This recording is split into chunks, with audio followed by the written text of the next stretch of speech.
Good evening. Welcome. My name is Kendra Clayton. I'm the president of the Graduate Theological Foundation, and I'd like to welcome all of you here this evening. It's wonderful to have you. I'd like to begin by congratulating the members of the graduating class of 2015. It's truly a pleasure to have you with us this evening. And on behalf of the faculty and administration of the GTF, I would like to extend to you our most sincere congratulations on your academic achievement.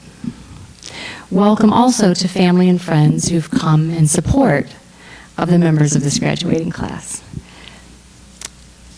I'd like to start by giving you just a brief history of the Runcie lecture.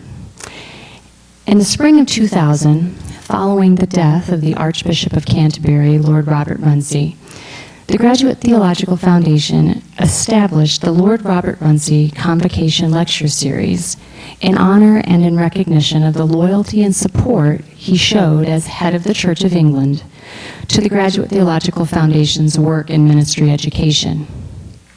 I'm honored to be able to introduce to you this evening the 2015 Lord Robert Runcie Convocation Lecturer, Dr. Gale Yee. Dr. Yee is the Nancy W. King Professor of Biblical Studies at the Episcopal Divinity School. She's the author of a number of scholarly books and has published numerous scholarly articles. She is currently on the Research and Publications Committee of the Society of Biblical Literature.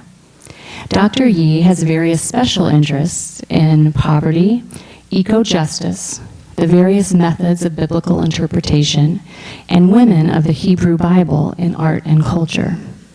Dr. Yee was recently awarded the honor of Respected Elder by the 2014 International Congress of Ethnic Chinese Biblical Scholars. Dr. Yee will be presenting a lecture entitled From the Bottom Up, Poverty and Inequality in Ancient Israel and Today. It is my great pleasure and honor to introduce to you Dr. Gale Yee.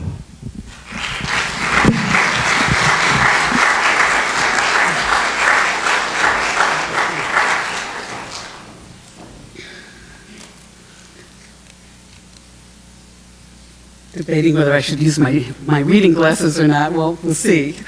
Well, first of all, I want to thank President Kendra Clayton and the Graduate Theological Foundation for inviting me this year to give this Bishop Runcie Convocation Lecture. And I especially want to thank the Stendhal Medal Selection Committee and Dr. Hugh Page, who is the chair of that committee, for awarding me the 2015 Christopher Stendhal Medal in Biblical Studies. I am deeply, deeply appreciative and grateful for both these honors. And I am thankful for my sister Teresa and my niece Shannon here, who made it here today, and my sister Karen and sister Joan are currently in Chicago traffic, so you can say a little prayer that they arrive safely. Now, it's a real pleasure for me to especially address to you graduate students this evening. Your convocation or commencement ceremony is the culmination of years of hard work, of faculty hounding you to get your papers written and submitted, and the emotional, spiritual, and financial support of your families and friends that have carried you and have borne you during this very formative time.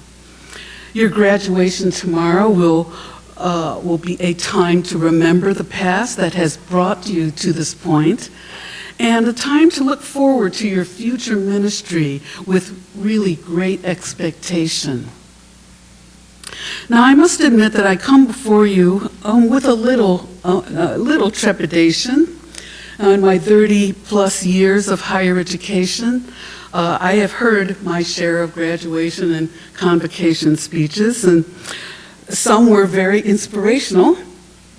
But there was this one year, it was blazingly hot in the outdoor stadium of my university, and the speaker was not the most exciting of orators. After about 20 minutes, a beach ball appeared, and that was plunked around by the 300 graduating seniors. Now, while we mortified faculty tried to seize the offending orb, the speaker valiantly persevered on. Now, her mistake was to pause a bit, to consult her notes, and thinking that the talk was ended, the graduates all stood up and started clapping, making her to return to her chair while we faculty slunk down in our seats and groaned with despair. So if I see a beach ball suddenly appearing among you, I will know when to quit. Now, my address today will be on one of my passions. For many years now, and helped by a Lilly grant, I've been investigating poverty and inequality in ancient Israel, particularly with the rise of the Occupy Wall Street protest movement in 2001. Social and economic inequality has been receiving global attention nowadays.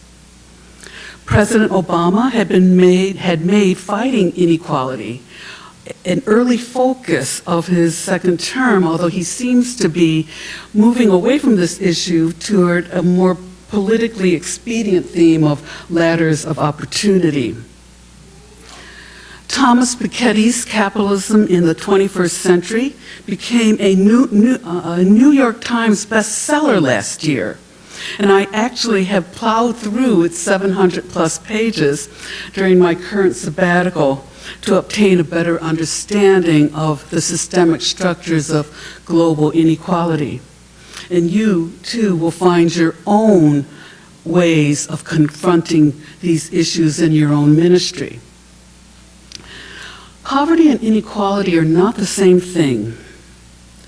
While poverty focuses on the condition of the poor, such as inadequate housing or medical care, contaminated drinking water, or food shortages, inequality focuses on both the rich and the poor.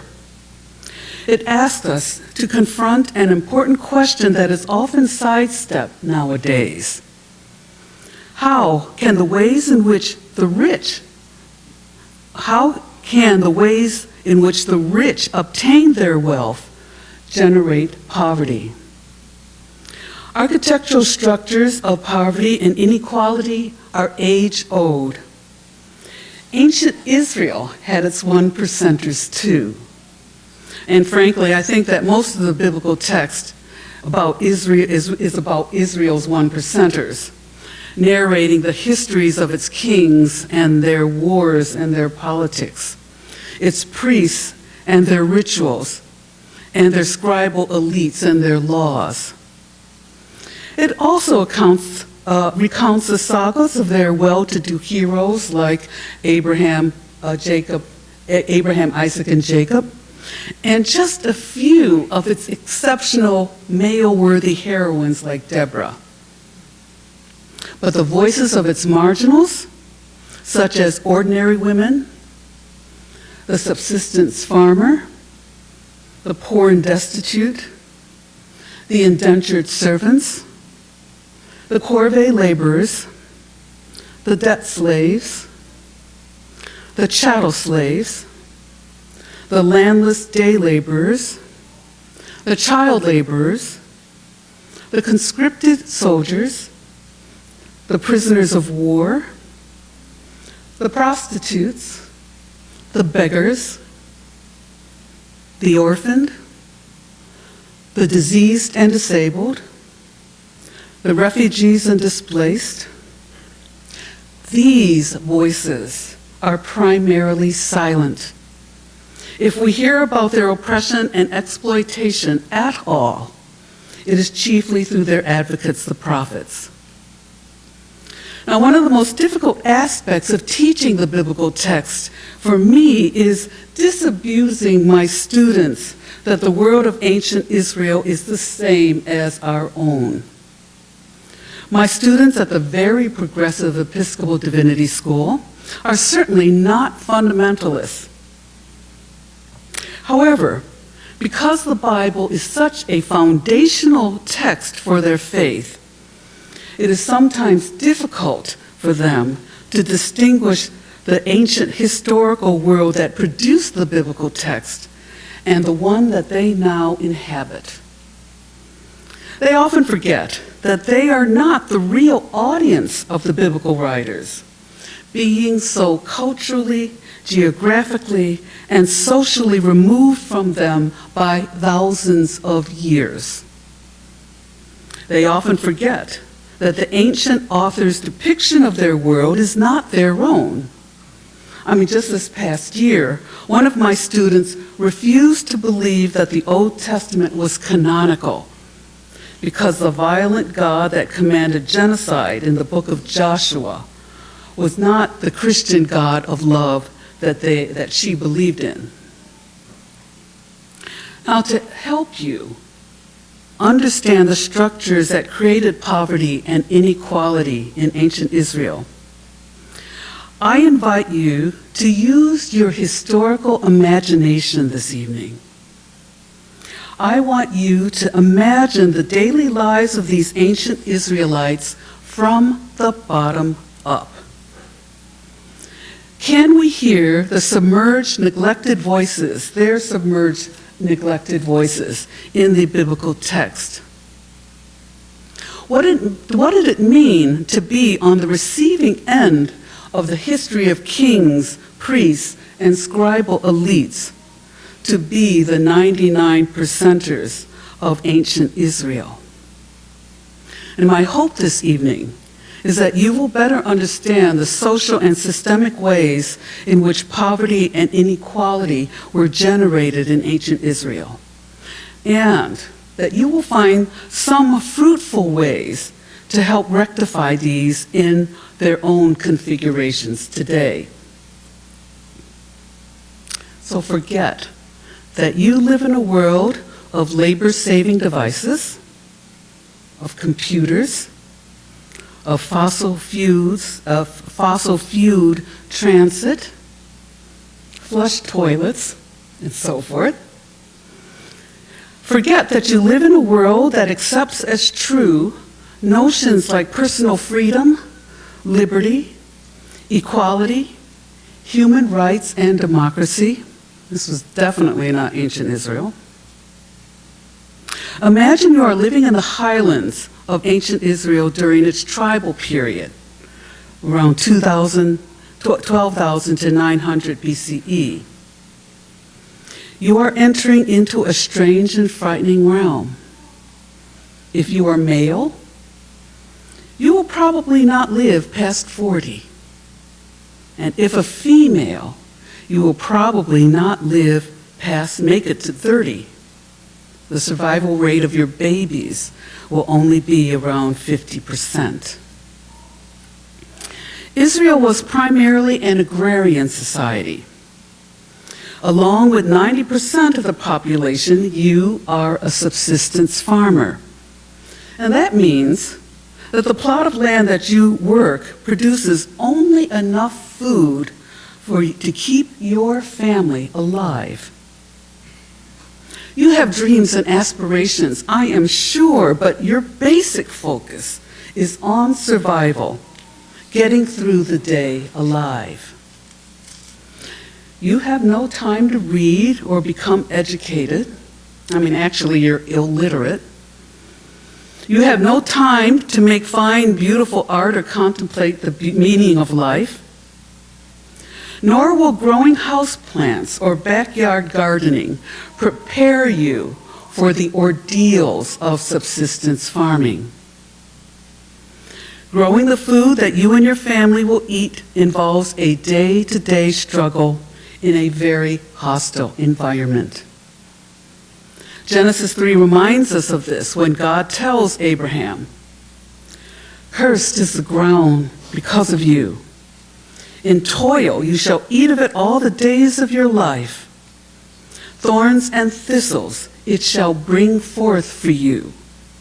And by the sweat of your brow you shall eat bread.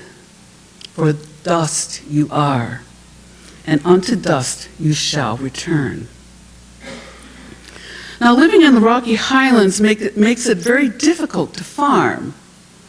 Before you can perform the usual tasks of plowing and sowing and weeding and harvesting and threshing and winnowing, you have to clear that land of large, heavy stones. And if you've ever been to Israel, it's very, very rocky. All of these tasks are accomplished without our usual farm equipment like tractors or combines. Rainfall is concentrated only in a few months and of high intensity.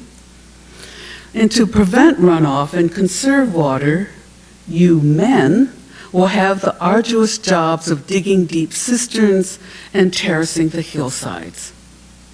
You women work just as hard.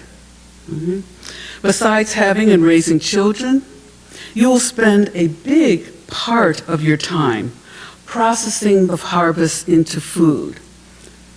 And just to make a loaf of bread, right, you women, for bread for your family, you will have to soak, mill, and grind the grain, then knead it, then bake the bread in an outdoor oven which you share with other women.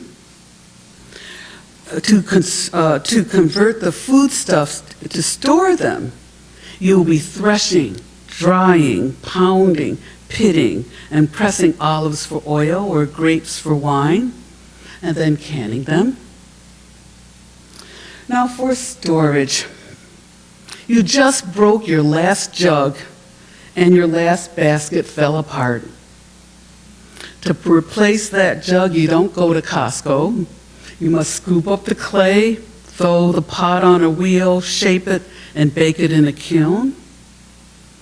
For a new basket, you must find some weeds and grasses and weave them together skillfully. Your husband Eli needs a new tunic. So you must have to chase after some sheep or goat, clean it, shear it, process the hair, spin the yarn, weave the cloth from a loom that you have built, and then cut and assemble and sew the garment. And you are responsible for caring for those animals, feeding, grooming, healing, and in the case of goats, milking them. The word housewife takes on a new meaning from the bottom up in ancient Israel. And you perform these multiple tasks so that your family survives. Now, because the work of farming is so labor-intensive, you have a large family. Your family is not like our typical nuclear one today. Your household is often extended and multi-generational, averaging about 12 to 15 persons.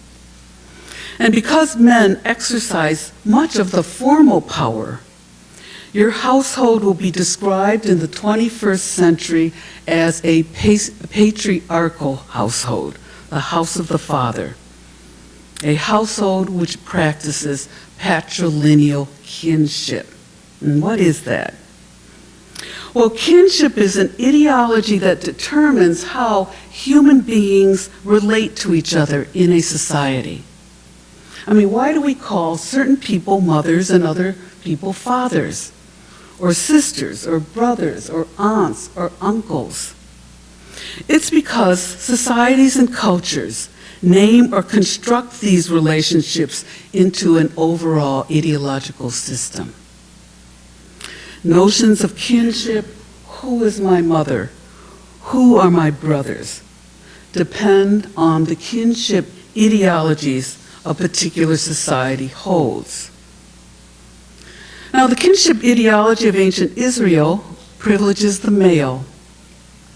Your household therefore practices patrilineal descent, in which descent lines are traced only through the male. Now, just imagine if the people you would consider family or relatives will only be on your father's side. Now, in your household, the father's inheritance will pass on to your brothers, as particularly your oldest brother. Marriages are primarily endogamous, meaning that you marry within your family lineage to keep property within that lineage. And if you are male, your preferred marriage partner will be your father's brother's daughter or your female cousin on your father's side. If you are female, you will probably look for a mate among your male cousins on your father's side. Now just think about it. If you were, just think about it, if the preferred marriage partner is your cousin on your father's side, who would you have ended up with if you lived in ancient Israel? And if you were a female, you would have had to come to live in your husband's household, a custom known as patrilocal marriage residence. Neolocal marriage residence, where a couple lives apart from their in-laws, did not occur in ancient Israel. And another thing, romance is not a factor in marriage. Your father may have used your marriage to forge or strengthen relations with other family households or lineages. Now, from the bottom up, this focus on family and in particular the lineage in which you belong is essential to understand, and that's why I am giving this to you. It is the very source of your identity and a significant factor in your survival. Because of the harsh environment of the highlands and the stress on survival, your family household joins with other kin groups for solidarity. Doing the hard work of digging cisterns, creating terraces, building houses, and farming create strong ties of cooperation and closeness among you that are strengthened by the bonds of kinship. Any surplus crops are not sent out for market. All right, that's very important. It's not sent out to be bought, but they are stored for times of famine, which occurred often in ancient Israel. If your crops are destroyed by blight or by insect invasion, you depended on the surplus of your kin groups to get you and your family through that crisis. If during one year your relatives come to your door begging for relief, you, of course, will assist them out of what you have on hand. The bonds of blood are that strong. If bandits or thieves attack your household, you can depend upon your kin groups to defend you. You and your neighboring family households cluster into bigger protective associations called clans, which themselves form larger units called tribes. Israel, as you know, traditionally had 12 tribes, all interconnected in some way according to family kinship lines, unified religiously under the worship of their God, Adonai.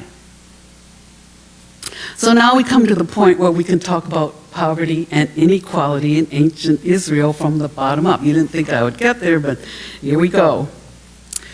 The economic system of ancient Israel during its tribal period was primarily allocative. If your household needs food during a time of want, food is allocated or distributed from the surplus of your other kin groups. If your terraces need rebuilding, kin groups will allocate or assign which men to help out. Military engagements tend to be defensive, protecting the interests of the tribe and the smaller units within it. They had no standing army during the tribal period.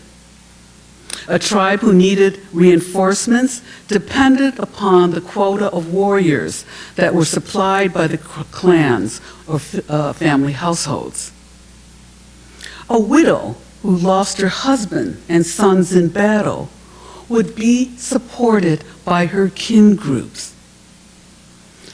The important point is that in an allocative economy, Any surpluses of material or human resources did not leave your tribe, but remained within the tribe and allocated among its members to support any concerns or infrastructural problems that arise. Now, things will change when Israel enters its monarchic period and is ruled by a king and his elites around 900 to 587 before the Common Era. With the advent of the monarchy came an increased social stratification between the haves and the have-nots. At the top of the socioeconomic pyramid were the king, the ruling classes, and the merchants that supported them. They composed only a small minority of the population, about 10% at most. The rural peasantry, the have-nots, represented the 90% of that pyramid. And so we arrive at the question that was proposed at the beginning of this presentation. In obtaining their wealth, in what ways did the Israelite ruling elites generate poverty in a major portion of its population? A big factor was the development of an extractive economy that will clash with the allocative economy of the tribes. An extractive economy was a top-down economy that exploited the labor and extracted the resources of those from the bottom up, which was 90% of the population. Now let me give you a good example of an extractive economy that is found in 1 Samuel 8. So Samuel reported all the words of the Lord to the people who were asking him for a king. He said, "These will be the ways of the king who will reign over you. He will take your sons and appoint them to his chariots to be his horsemen and to run before his chariots.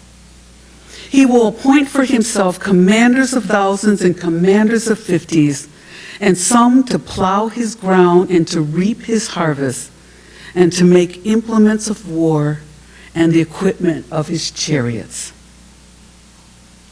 Now you have to remember that ancient Israel was an agrarian society, primarily composed of subsistence farmers whose main purpose was to grow enough for them and their families to survive. So we're not talking about wealthy people here, but those who are at or a little above the level of subsistence. There was no middle class in ancient Israel. And so here arises this king and his elite who do none of the hard physical labor to contribute to this agrarian economy. Instead, they parasitically live off the 90% by extracting what little surplus these farmers have and converting it into luxury items and ostentatious displays of conspicuous consumption. I've already said that you need much labor in order to work your land to survive, because adult, infant, and maternal mortality rate was very high during that time. But you have 1 Samuel 8 describing the king, conscripting your sons from working your fields to become soldiers, charioteers, and horsemen in his army, his standing army. Furthermore, the king has his own agricultural estates on which he makes your sons farm for food for his own table, not yours. And instead of the life-giving work of farming, he forces your sons to make death-dealing implements of war, swords, and chariots. Now, males were not the only human resources that were taken from the tribes. 1 Samuel 8 continues, The king will take your daughters to be perfumers and cooks and bakers. So instead of the arduous task of processing and cooking for your own family, you who are women, right, you women might be drafted into cooking, serving, and cleanup for the elaborate feast of the royal court. I mean, Queen Jezebel was said to have had 450 prophets of the foreign god Baal and 400 prophets of the goddess Asherah eating at her table, 1 Kings 18. There was no Cuisinart food processors during that time. So can you imagine food processing for 450 prophets of Baal and 400 prophets of the goddess Asherah? Now, if you were an attractive woman, okay, you might be selected for the king's harem. Perhaps not his wife, who was usually chosen for political marriages with other powerful kings, but as a concubine, who primarily serves as a sexual plaything. King Solomon is said to have had 700 wives and 300 concubines. 1 Kings 11, verse 3. Now, besides exploiting your human resources from working your land, the king will extract a considerable portion of your material resources for himself and distribute these material resources to his henchmen. Here's 1 Samuel 8 again. The king will take the best of your fields and vineyards and olive orchards and give them to his officers and his courtiers. He will take your male and female slaves and the best of your cattle and donkeys and put them to his work. He will take 1/10 of your flocks, and you shall be his slaves. And on that day, you will cry out because of your king, whom you have chosen for yourselves. But the Lord will not answer you on that day. When Israel chose a king, the king had to break up the allocative tribal structure, that 12 tribal structure that you had for centuries. And the reason he did this is so that your allegiance will be to him and the central command in Jerusalem, and not to your tribe. Solomon accomplished this by dividing up his kingdom into 12 administrative districts that cut across tribal lines. And he assigned 12 officials who taxed your districts to provide food and other provisions for the king and his household for 1 month in the year. This is described in 1 Kings 4. Now, have any of you seen the movie The Hunger Games or read the book? Okay. We have a similar dynamic of the economic oppression of 12 districts by a centralized government in the Hunger Games. Now, to give you some idea of Solomon's extraction from you subsistence farmers, right, let me read you selections from 1 Kings 4. Solomon's provision for 1 day was 30 cores of choice flour and 60 cores of meal, 10 fat oxen, and 20 pasture-fed cattle, 100 sheep, besides deer, gazelles, roebucks, and fatted fowl. This is for 1 day, okay? 30 cores of flour, 60 cores of meal, 10 fat oxen, 20 pasture-fed cattle, 100 sheep, besides deer, gazelle, roebucks, and fatted fowl. Now, you subsistence farmers live and eat very simply. The central part of your diet is the Mediterranean triad, barley bread, wine, and olive oil.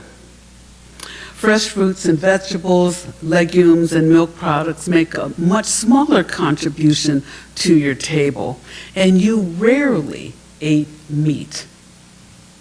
Now compare your table with Solomon's daily provision of 30 cores of not just ordinary flour, but choice flour. Now we don't exactly know how much a core measures. It's somewhere, scholars say, between 6.5 and 14 bushels. So 30 cores of fine flour would range between 390 to 840 bushels daily, all right, along with 60 cores of meal from your farms. And just like meat is primarily a first world food in our own day, Solomon's table not only included pasture-fed beef and sheep, but also exotic meats like deer, gazelles, roebucks, and fatted fowls. The text goes on to say that Solomon had 40,000 stalls of horses for his chariots and horsemen. So besides the enormous daily provisions for Solomon's table, your subsistence households had to provide barley and straw for all these horses, for 1 Kings 4, 26, 28. Now, I'm a very avid horsewoman myself, and I know how much horses eat. And to provide barley and straw for 40,000 of them is an additional burden on your already heavy taxation. Now, even though ownership of land is an indicator of wealth in ancient Israel, without labor to make that land productive, that land would be useless. And it is the removal of males from working the lands of the family households that tensions between that allocative and extractive economies in Israel become clashed and become very acute and clashed. Not only are you rural men drafted into the king's armies and forced to abandon your own farms to work in the king's agricultural estates, but you also become corvée laborers, or unpaid labor, for the king's extensive building projects.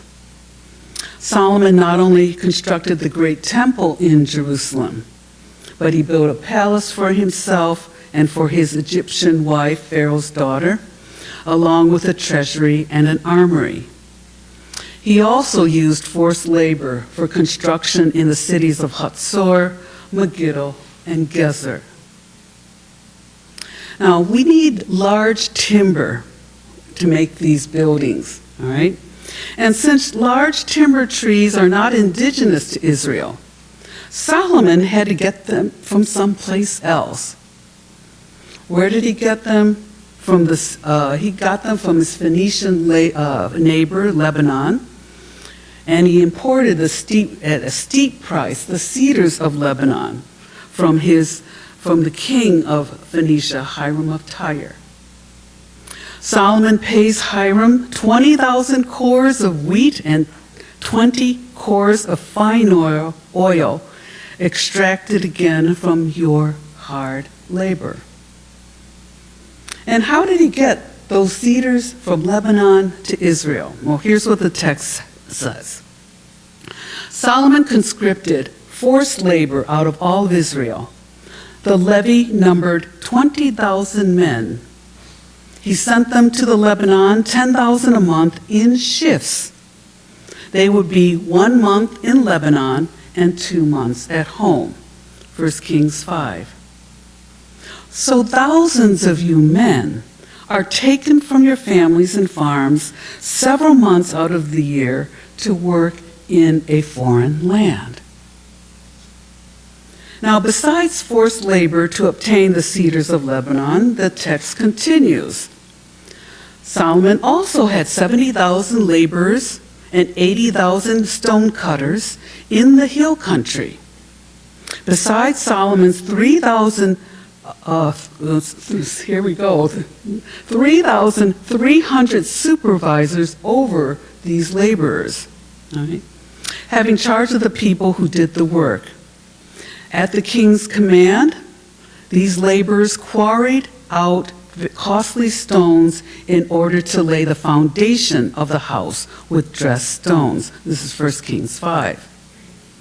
So instead of being shipped off to a foreign country to cut down trees, some of you could stay in Israel, but as stone cutters. Your own houses are of simple mud brick, but the king's building projects are made of expensive ashlar stone that had to be quarried, cut, and dressed. Now, for a sizable part of the population, to be taken away from the agricultural base of the economy is very troubling. You still had to meet your monthly quota of crops and flocks, in spite of the fact that your labor pool to work the land is considerably reduced. Even during those times of famine, insect invasion, or blight, you still had to meet that quota. And furthermore, the ruling classes interfered with your traditional growing practices that spread risks. You had long established strategies to prevent crop failures, such as crop rotation, or staggered sowing, or fallowing, or herd grazing. However, the elites demanded from you an increase of cash crops like grain, wine, and oil, which conflicted with your conservative methods of farming. By forcing their own agenda upon your use of the land, they put you at risk for crop failure and famine. When you are unable to meet your quota due to these crop failures or drought, you're going to have to take out a loan from the elites at high interest rates to make that quota, because the kin groups you would have depended upon during the tribal period are now broken down. When you could not pay back the loan, sometimes you would have to sell your land. And if you still could not pay back the loan, you may have to sell your children into debt slavery or become a debt slave yourself. Therefore, you farmers face two cycles of extraction. The first, when you must hand over the little surplus you have above your subsistence needs to meet that heavy taxation quota. These are your crops or your flocks for the royal court, along with your sisters, nieces, and aunts for the kitchen and royal harem, and your sons, brothers, nephews, and uncles who work as soldiers or corvée laborers in the king's service.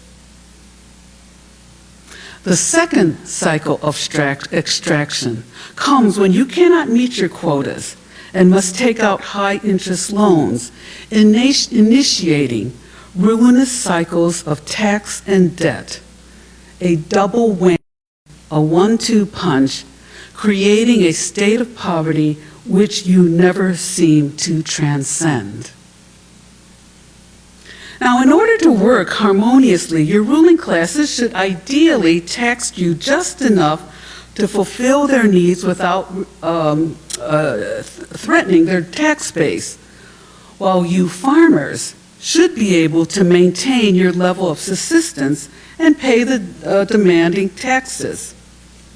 But in reality, the ruling classes demand higher taxes than you can pay, threatening the viability of the system upon which their own well-being relies. And this is especially becomes more acute when the Assyrian Empire demands heavy tributes from the Israelite and Judean elites, which they naturally passed on to you all. All right. Now let me give you an example of the tribute that King Hezekiah of Judah ostensibly sent to the Assyrian king Sennacherib, according to the Rasam cylinder.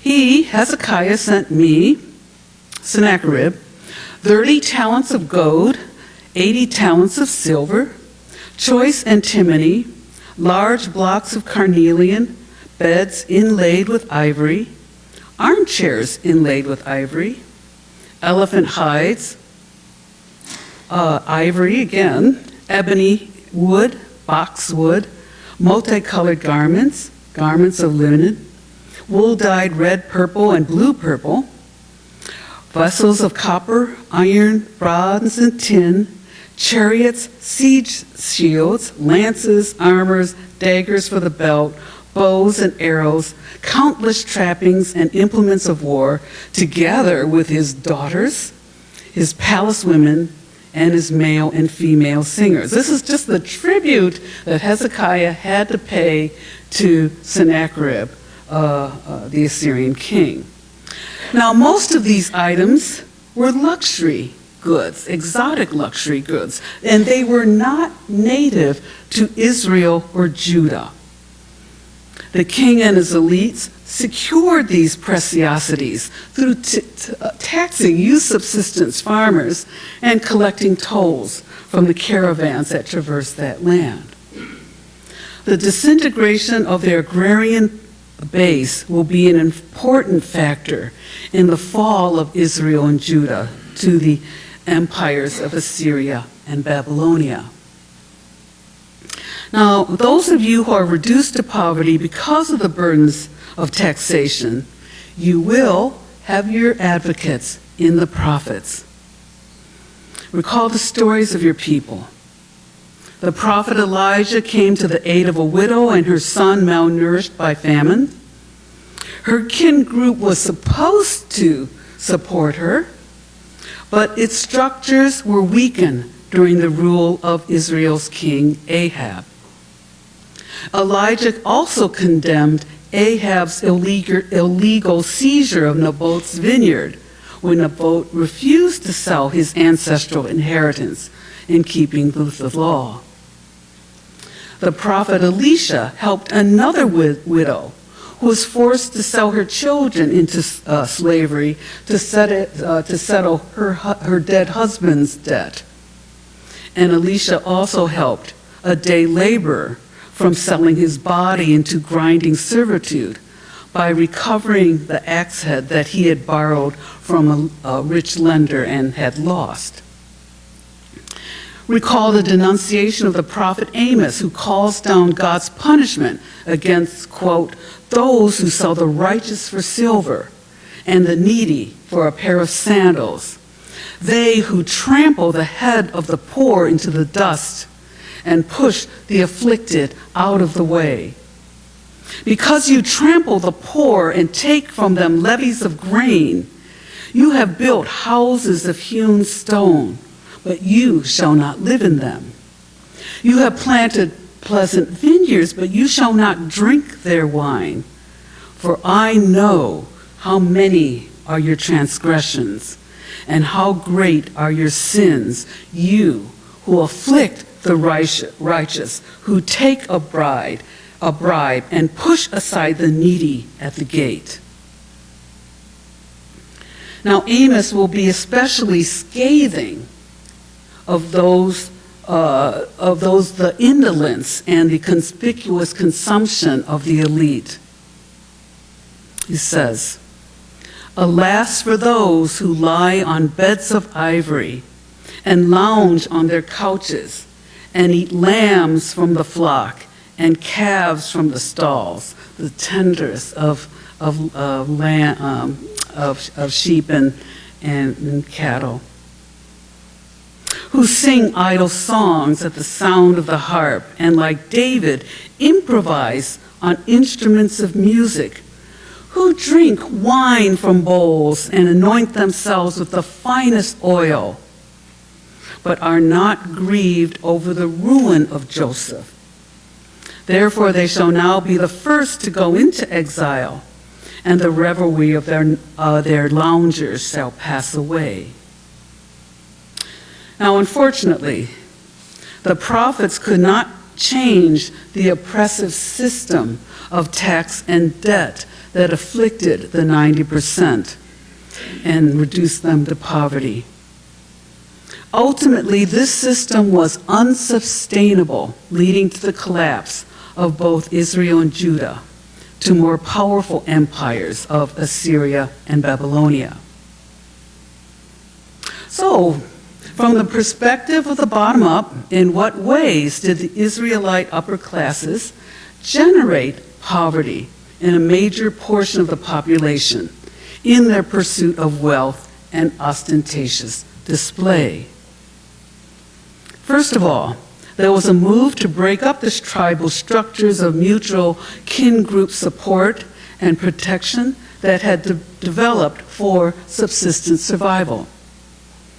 The tribes were tax-free and their economy was allocative. Surplus wealth did not leave the tribes, but was saved and allocated to those injured by crop failure, famine, illness, and so forth. Man-woman power also did not leave the tribe, but worked to build and sustain the infrastructure of the tribe through collaborative farming, building terraces and cisterns, and defending against intruders. These allocative bonds of mutuality and support were weakened by the monarchy. Second, the powerful and wealthy minority devised an extractive economy to exploit the labor of the masses and redirect their products toward the well-being of the few. The extractive economy did not contribute to agrarian prosperity, but freeloaded off of it. It was in continual tension with the allocative economy of the tribal households and was ultimately unsustainable, leading to the collapse of Israel and Judah to the powerful empires of the ancient Near East. Now here's the irony. Ironically, from the bottom up, from the perspective of the subsistence farmers, the indentured servants, the debt slaves, the collapse of the monarchy. This collapse meant a reprieve from the oppressive forms of extraction and the reemergence of the stable reality of subsistence survival, which had been the norm of the agrarian population for centuries. So we now come to the problem of global poverty and inequality in our own day, and whether we can learn anything from the biblical text to address it. First of all, it goes without saying that there are qualitative differences between the allocative and extractive economies of ancient Israel and global capitalism. We cannot simply move uncritically from the monarchic period of ancient Israel to our own time. Second, it is always simpler to kvetch about the 90% in ancient Israel and in our own time than propose constructive ways to eliminate poverty and inequality in our own day. You now know a little bit about ancient Israel from the bottom up, and how the extractive economy of the monarchy impoverished the majority of its population.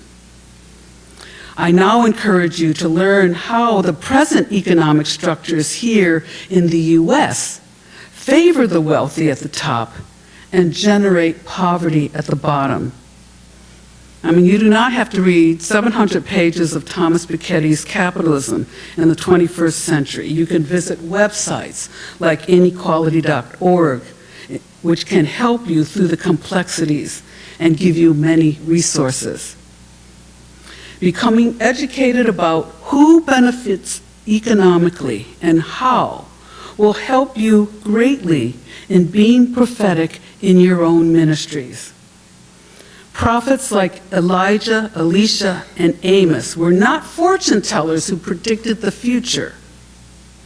Rather, they were persons who saw and analyzed their present context, who read the signs of the times, and declared the terrible things, the terrible results if things do not change.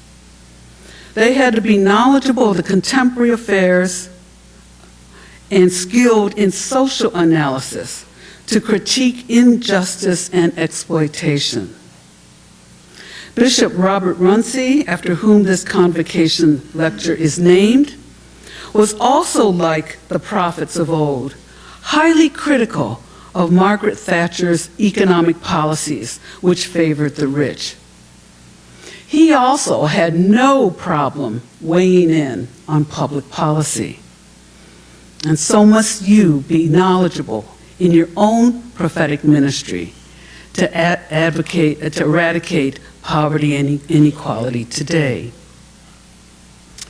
Now, my last word is for you graduates. Along with everyone else here and with those closest to you who are not, I rejoice with you in this new beginning.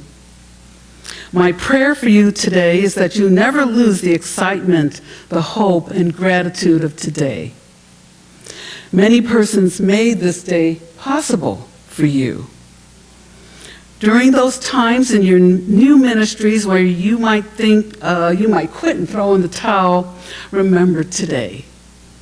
Remember your fruitful educational journey here at the Graduate Theological Foundation, and look forward to your future ministry in hope, the reason you came here in the first place, to be faithful ministers of God's justice, compassion, and reconciliation.